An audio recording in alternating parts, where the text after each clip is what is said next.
भूतिया railway station की कहानी। वैशाली की दादी को शुगर है। डॉक्टर ने उन्हें सुबह शाम टहलने की सलाह दी थी, इसलिए वैशाली अपनी दादी को रोज रेलवे स्टेशन घुमाने ले जाती थी। वैसे तो हरिपुर गांव का रेलवे स्टेशन खाली हुआ करता था, लेकिन एक दिन वैशाली और उसकी दादी ने रेलवे स्टेशन पर काफी चहल पहल देखी और तभी स्टेशन पर खड़ी कुछ महिलाओं ने दोनों को बुला लिया। दादी माँ, देखो वो औरतें हमें बुला रही हैं, उनसे कुछ बात कर लेते हैं, थोड़ा टाइम बीत जाएगा। इधर वैशाली के माता पिता दीनदयाल दोनों का इंतजार कर रहे थे। दीनदयाल माँ और वैशाली कहाँ रह गए? माँ, मुझे चिंता हो रही है, तुम देखने जाओ। दीनदयाल वैशाली और उसकी माँ को देखने जाता है। तभी वह दोनों को रेलवे ट्रैक पर सिर पर चोट के निशान के साथ लेटा हुआ देखता है।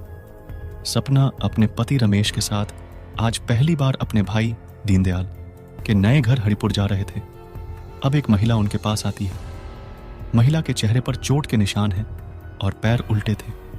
सपना और रमेश उसे देखते ही तेजी से दौड़ने लगते हैं। सपना और रमेश स्टेशन के बाहर जाते हैं। सपना का भाई दीनदयाल वहां दोनों का इंतजार कर रहा है। जब दीनदयाल उन दोनों को लेकर घर आता है तो सपना और रमेश देखते हैं कि दीनदयाल की बेटी और माँ खाट पर लेटे हैं। उनके शरीर और सिर पर कई जगह पट्टी बंधी है। क्या बताऊं दीदी, जब से हम इस गांव में आए हैं हमारे घर में कुछ अच्छा नहीं हो रहा है।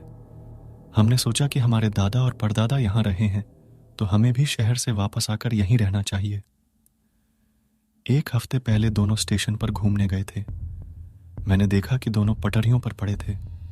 थोड़ी देर बाद पहुंचते तो उनका सारा खून बह जाता। ऐसा लगता है जैसे कुछ लोगों ने उन्हें फेंक दिया। मुझे समझ नहीं आ रहा है हमारा दुश्मन कौन हो सकता है। सपना, उस स्टेशन पर हमारे साथ भी कुछ अजीब घटना घटी थी। हम जो भी मिले कह रहे थे English sir, English sir. Ramesh, क्यों ना हम गांव के किसी बड़े बुजुर्ग के पास जाकर उस स्टेशन के बारे में पूछताछ करें। रमेश, सपना और दीनदयाल तीनों गांवों के सबसे बुजुर्ग व्यक्ति चुन्नीलाल काका के पास जाते हैं। चुन्नीलाल, यह घटना इतिहास में दर्ज नहीं है, मेरे जैसे कुछ ही लोग जानते हैं। दीनदयाल, आपके दादा ठाकुर भीम सिंह अंग्रेजों के बंगलों पर काम करते थे। स्वतंत्रता संग्राम चल रहा था। 1940 में जब गांव में अंग्रेजों के खिलाफ मोर्चा लगा तो आपके दादाजी ने अंग्रेजों को खबर दी। वे अंग्रेजों के साथ मिल गए। जब अंग्रेज सैनिक आए तो क्रांतिकारी स्टेशन पर छिप गए। अंग्रेजों ने स्टेशन पर खूब गोला बारूद की बौछार की और फिर सभी क्रांतिकारी मारे गए। तब से उनकी आत्माएं स्टेशन पर भटक रही हैं। दीनदयाल ने गांव के लोगों को बुलाया और घोषणा की, दीनदयाल, मैं गांव में एक संग्रहालय बनाने के लिए अपनी जमीन दान करता हूं। इस संग्रहालय में उन सभी क्रांतिकारियों के स्मारक होंगे जो 1940 में इस स्टेशन पर मारे गए थे। दीनदयाल गांव में संग्रहालय बनवाते हैं और फिर स्टेशन पर शांति यज्ञ करवाते हैं और फिर उसके बाद हरिपुर स्टेशन पर डरावनी घटनाएं होना बंद हो जाती हैं।